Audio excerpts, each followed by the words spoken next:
Hello, lovely people, and what a day it is. Don't adjust your sets. Kopish and Ryan LFC as well as Yardy Scouts are in the building. What an honor it is. And first and foremost, thank you guys for having me. It's an absolute honor and a pleasure to be joining you guys today. And welcome to a show where we're going to talk about three transfer targets for Liverpool today. My name is Callum from Kopish. Got Ryan. Got Yardy Scouser David. How you guys doing? I'm doing good, man. I'm going. I love hearing Jamaican accents. It makes me feel like I'm back a yard, man. I like it. I like it. So let's get straight into it. So, David, let me come to you first. One of the names that we're really highly linked to is Thiago Alcantara. What's your thoughts on him, and do you think we'll get him? All right, my thoughts on Thiago is that, well, we all know that Thiago is a world-class midfielder. I would like to think that we'll get Thiago. However, remember that Thiago is still playing Champions League finals, bro. So I think that any deal that's to happen will happen after the Champions League finals is over. Agree. Ryan, what about yourself, bro? World class, man. Just can't wait to see the Champions League finish, and I hope Liverpool just cheat the funds, man. We've been waiting for a top class player, and from supporting Liverpool and never see a world class player join Liverpool. I always been potential and becomes world class. So this is the first time we're going to see opportunity to see a world class player like Thiago come to Liverpool Football Club with a lot of experience and all of them stuff. So I'm hopefully Liverpool get it. Yeah, that's a good point you raised there, Ryan. When was the last time you think we signed a player who was close to Thiago's level? As you said, we signed a lot of players who were almost at world-class level or just close to becoming world-class. But who would you say is the last player we signed that you thought this is as close to world-class as it gets? Well, I would like to say Virgil van Dijk. I'd say Virgil van Dijk. No, I would say Virgil van Dijk and Alex Becker because they was doing some fantastic for them club. Probably Alex Becker was at any other Liverpool sign. Alex Becker was great at Roma, who played him in the Champions League semi-final. So he was a potential to be world class. And Virgil van Dijk in Southampton, he didn't have the best of season in the last couple of months because in the summer he made kind of probably turn. He wanted to come to Liverpool. That kind of get him upset. So that kind of knocked him off by really bad game. But coming to Liverpool, he just make an instant impact. I remember that game against Everton. He scored first goal in the FA Cup. Very good header. So I would say Alex Becker and Virgil van Dijk for me. Same question to you, David. Who would you say was that last player we signed that you thought was pretty much world class or almost there? I definitely agree with Ryan with what Ryan just said. It had to be between Virgil van Dijk or Alex Becker, but probably before that I can think of probably Torres. Torres is the only name that jump out to me before that we can say we bought this player at that level in his peak. I can remember a lot of players that we'd buy because remember that our model, we usually buy players that are developing, players that have potential to become world class, and then we make them world class. But Thiago Alcantara is already world class. He has world class experience. He has been winning the league every year in Bayern Munich for fun. I think he win a couple leagues with Barcelona as well. Yeah. Yeah, definitely. He's been there, done that. He also won the World Cup with Spain, right? If memory serves me correct, he was, yeah. I think I need to do my research on that one as well. But Thiago is a well accomplished player. He'll just better the squad. My only personal gut feeling with Thiago is that I think that Thiago deal will probably hinge on what we do with Gini Wijnaldum. What you guys think? Yes, I was gonna ask you guys that. Obviously, Genie still hasn't signed a new contract. Apparently, the club there's conflicting reports of whether the club are going to give him a new contract or they're not going to give him a new contract. So at this stage, I'm going to ask: would you both be happy signing signing Thiago and losing Genie? So Ryan, I'll come to you first. No. Why I said no, this is the point where Liverpool reach at the highest level right now. And we see, we're not supposed to lose any player right now. We're supposed to add to this Liverpool team to make this Liverpool team more solid, can defend the title because Thiago coming in at Liverpool, he's not going to only bring quality, he's going to bring a lot of experience. I like that Chen, the likes of Curtis Jones, Nico Williams can learn from him because he have that maturity. He know how to defend a Premier League title. That we're going to up against the likes of Chelsea, likes of Manchester City. They are going to straighten. We don't need to lose anybody. Liverpool fans, to me, they take Genie for a granted, and we need to sign up. FSG, sometimes I don't like how they behave, but they should give Genie what he wants. Loving get over 100k, Lalana get over 100k. Come on, Genie has been important to us. Why want to keep him on a 70k a week? That's unfair, man. That's unfair, man. Yeah, yeah. We were saying that on our channel as well. It's very weird how some of these other players are getting that sort of money, but Genie hasn't been given that sort of money, considering he was sort of one of Klopp's first big buys that changed the ethos and the mentality of the club, and he's scored some vital goals along the way as well. So, I mean, David, I'll ask you the same question. If we sold Genie and bought in Thiago, would you be happy with that? Me personally, bro, I would be content. I won't say happy because we all know that Genie Wijnaldum is a legend for the club. Let me say it there. He's a legend for the club for all that he has done for us. However, just like Bayern Munich CEO, he said that he would rather to lose Thiago this summer for some money than to lose him next summer for free. Now, I know that this has been our thinking all the way through, where we are saying that Liverpool is bigger than this and bigger than that. However, who do you?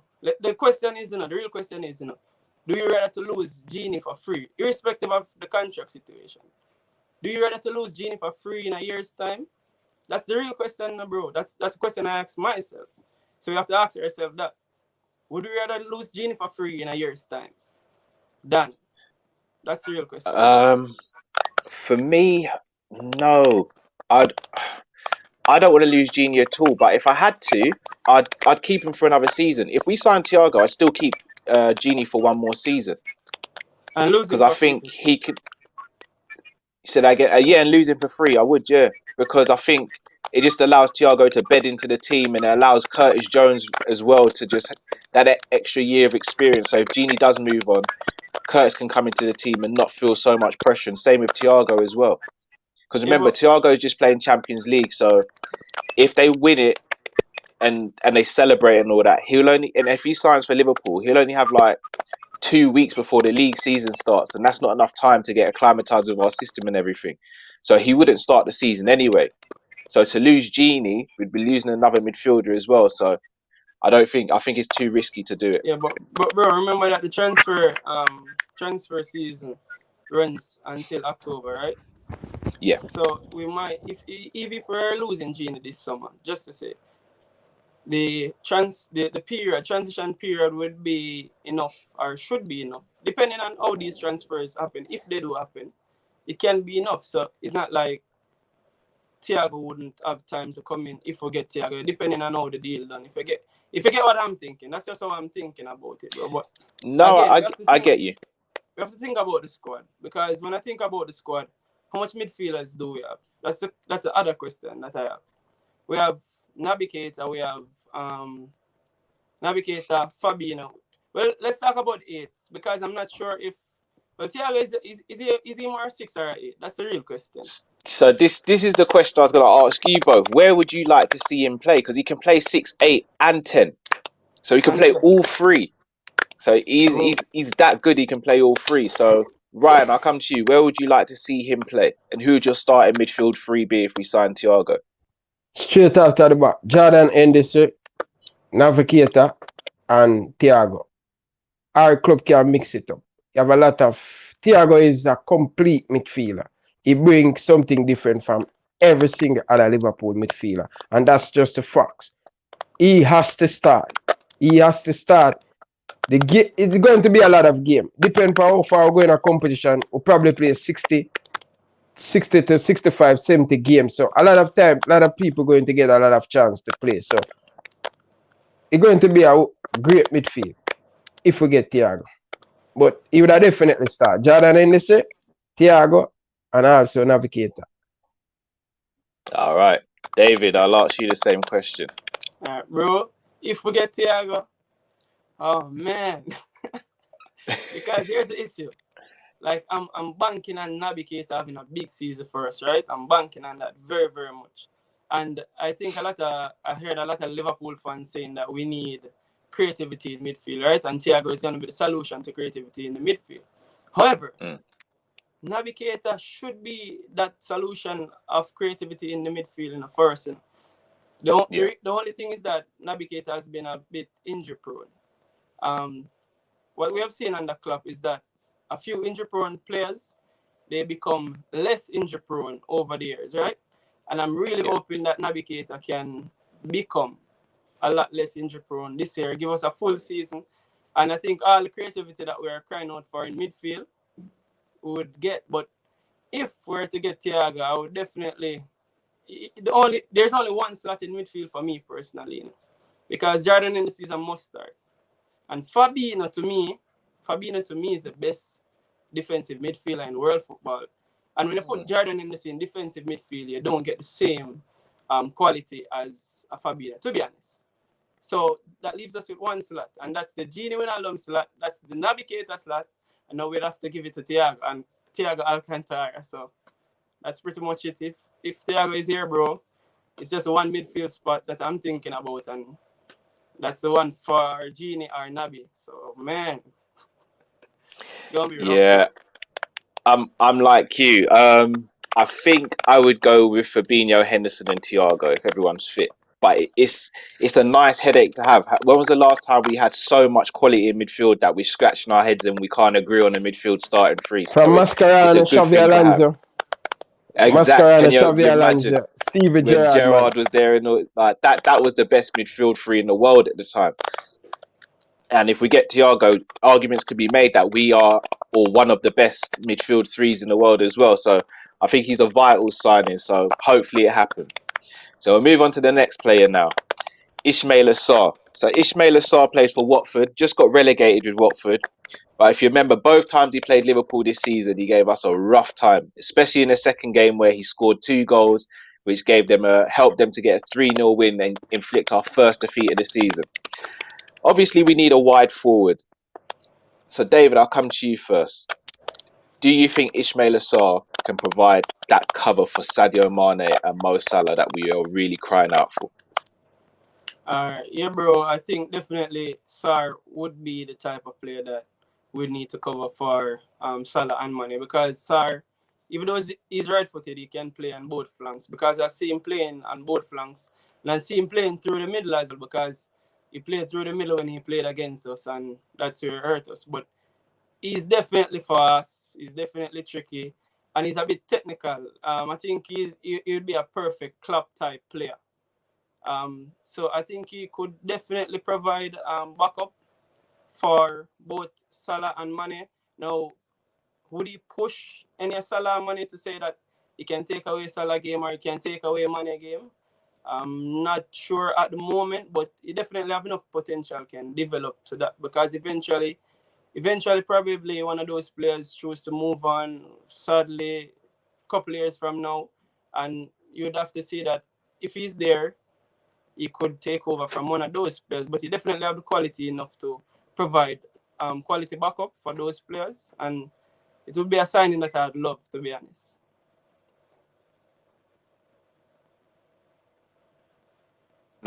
Fair enough. Ryan, what about yourself? It would be a perfect signing for us, but I hope FSG, I think it kind of too expensive for FSG. 40 million Watford one. He's a quality player, he has potential, and Jurgen Klopp can work in magic. He can use both left and right foot. So he's a very tricky player and a type of Jurgen Klopp player. Would I love to have him? He'd be the perfect backup player for Mohamed Salah and Sadio Mane. Trust me, at the age of 22, he still have a lot to go in the English Premier League. Quick, have pace. He can all play up front too. So, and a type of Jurgen Klopp player, look, he can play a lot of different positions. Klopp like player who can play in a lot of different positions. So, Klopp like by them player there. I hope Sadio Mane can talk him up on FSG, do something with Watford. But would I love to have him? One more thing on Yeah. Sarr. I think the only negative I can think of with Sarr is that when African Cup of Nation come around, bro, because I think we already was thinking about losing Salah and Mane if African Cup of Nation play in the season. So we'd have to, probably that would be a factor as well. But in regards to the player that he is, I think that the quality that he'd bring to us, definitely 100%. But probably that's the only thing that I thought about. Having another African is lovely, but losing all three, man, that would be a thing. I don't think we'd be able to cope with those three players. Yeah. So But remember, African Cup of Nation and push it back, right? You're going to play in the it's in the summer. summer now. Yeah. In the In the summer. summer. Permanently.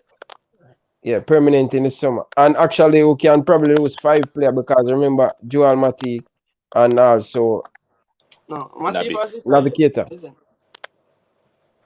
But Matip's retired from Cameroon, so I don't think he'll go back. Okay. So that means they would have lost 3 players then. Yeah. 4 players. 4 important Four. players. I gotta be honest, guys. I gotta disagree with the whole Sarr stuff. I'm not really that big of a fan. I think he's just good. I think we can do better. Like I'll be honest, again, you guys may be able to shed a bit more light on this than me. I'd prefer Leon Bailey. I'd prefer Leon Bailey. Whoa, I prefer Leon Bailey. Yeah, I'd prefer Leon Bailey, bro. Yeah, I think Leon Bailey, he can replicate what Salah does. He can also do a similar job to what Sane does on the left wing or did do on the left wing for Man City. And he can play through the middle as well. I think someone like Bailey would be perfect. And as you said, he's not African as well. So if we lose players to the African Cup of Nations, if they ever change it again, then we wouldn't lose him. So I for agree me, with someone you, like but a Bailey I just think we can do better than Sarr personally, without even spending as much money as well. I understand, but Leon Bailey, big up yourself, Craig Butler. And I'm a good friend, man. Good friend every time I him. That's him agent, man. So Okay. that guy is a very difficult guy to deal with, man. I'm a good friend. When I say I'm a good friend, he's a very difficult guy to deal with. And trust me, Butler behavior, I don't think it's going to fit Jurgen Klopp. You know, he's a no-nonsense man, and he want Leon Bailey to play every single week. And he linked to Everton too, you know. So just only problem I have with Leon Bailey is just him father. I'm a very good friend. No disrespect, but he's a very difficult. He want the best for his son. That's all. He want the best for his son. And I think step up to Liverpool, it'll be a great. He just has to be patient. But technically, him father have him as the next Cristiano Ronaldo. So he don't want him sit on the bench. So that's the only problem. But he'd have fit in a Liverpool team.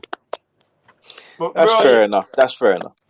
Bro, he's been sitting on The Leverkusen's Leverkusen. bench for the other day, and I've been pissed, bro. I've been really pissed because I'm saying that Bailey's not playing, and they have been struggling. And I'm a big Leon Bailey fan, and I'm happy that Callum actually brought this up because if I had a choice, bro, Sarr or Bailey, no bias aside, Jamaican aside, bro, it's definitely Leon Bailey It's because Bailey. he's left-footed as well, bro. And he said he can Yes. play on the left like Sane, definitely. But he also can play on the right because when he's playing for Jamaica, bro, he plays on the right mainly. He plays on the right and he cuts in on his stronger left foot, and then he's able to have a shot, bro. And he's fast. He have everything, bro. He have everything, can be that backup for our front three, bro. Or wingers, Yeah. I should say. Yeah. Agree. All right. So let's move on to the last name on the list now. Mr. Ben White. Played at Leeds United last season on loan from Brighton. And Leeds United have been really keen to try and get him back. However, they've had 2 bids of in excess of £20 million rejected. Now, everyone can see that we kind of need another centre back since Lovren's moved on. So I ask you both, Ryan, I'll come to you first. Do you think Ben White could be that player that we need at the moment, and do you think he could progress under Klopp? Definitely, a lot of fans and a lot of scout and a lot of people on the TV talk about him a lot. Say he's a very good defender. Them did not see any defender since he's just like Ray Ferdinand. Them say when Ray Ferdinand very young, he's a talented player, very good technically type of Jurgen Klopp player. But the money that Brighton are asking for is 40 million or 50 million. That ridiculous for a young player who just have a very good season. Don't get me wrong, he's a very good player. And he will be very good on the side of Virgil van Dijk or Joe Gomez, you know. But it's going to be difficult to see Liverpool get this one, definitely. Because he won game time, he played for the England national team. So Euro next summer, Euro next summer too. So probably I don't think we're going to get him, be honest. Yeah, I agree. I don't think we will either. David, your thoughts, bro? Oh, I haven't sorry. watched him play live a lot, honestly, but what I've seen is YouTube clippings, and he seems like a decent centre half. He seems like a guy with a lot of potential. However, the price tag that I've been seeing going around for him, bro, I'm not sure that we'll do a deal like that. I guess we'll have to see what happens, because I'm not sure if Sepp Vandenberg or Kijana Hoover is ready. Any of those. My personal preference is probably the kid by name of Reese Williams. I know a lot of persons might be.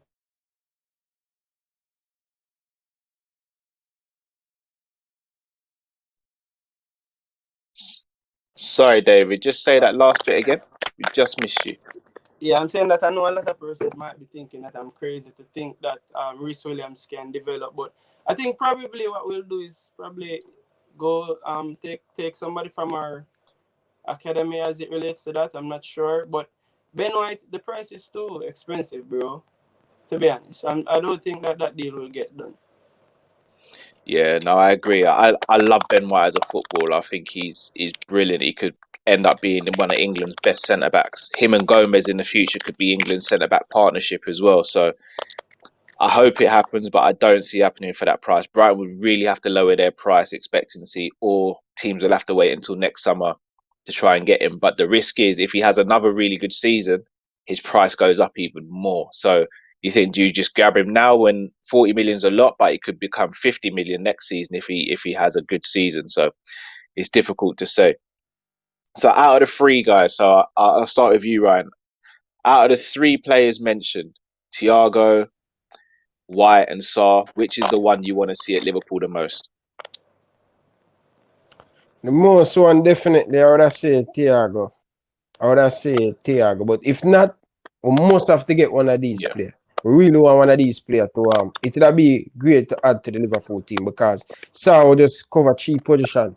Thiago can play 3 different positions. So even one of them would I be happy. But none, I would be pissed, man, all summer, man. But I would get over it, just like the team of Werner, man. And David, finally, so who would you like to see out of the 3 names the most? Bro, I'll definitely banking on Thiago as well, to be honest. And as I said, Thiago, because I'm not sure what's gonna happen with Genie position, and I want a like for like replacement if we're to lose Genie. I don't want to lose that quality and not replace him. Yeah, agreed. Well, that brings us to the end, guys. As always, I've got to say a big thank you. Obviously, Ryan, you've been on our channel. David, you must come on our channel as well. You have to come on, man. So, and guys, I'd love to do this again. So please let me know if you got an available slot or anything like that. And I'd love to come on this channel again and just support you guys. I love what you guys are doing. I love the work rate.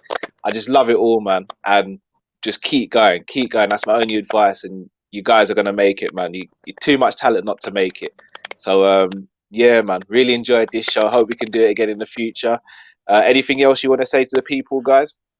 I just want to tell you thanks, Callum, to come on the channel. Big up Gifty and man like Mike. I really appreciate you guys coming on and give you that strength. And big fan of you guys. Just continue putting in the work and you guys doing some very good content. Viewers, I want you guys to go subscribe to the Kopish TV on YouTube. They have some fantastic subscribe. Tell them Ryan LFC send you guys to your channel if you make out the video so far. Viewers, thank you very much for watching too. Thank you very much. So that brings us to the end, guys. So as always, stay safe, stay blessed, and we'll see you soon, people. You take care.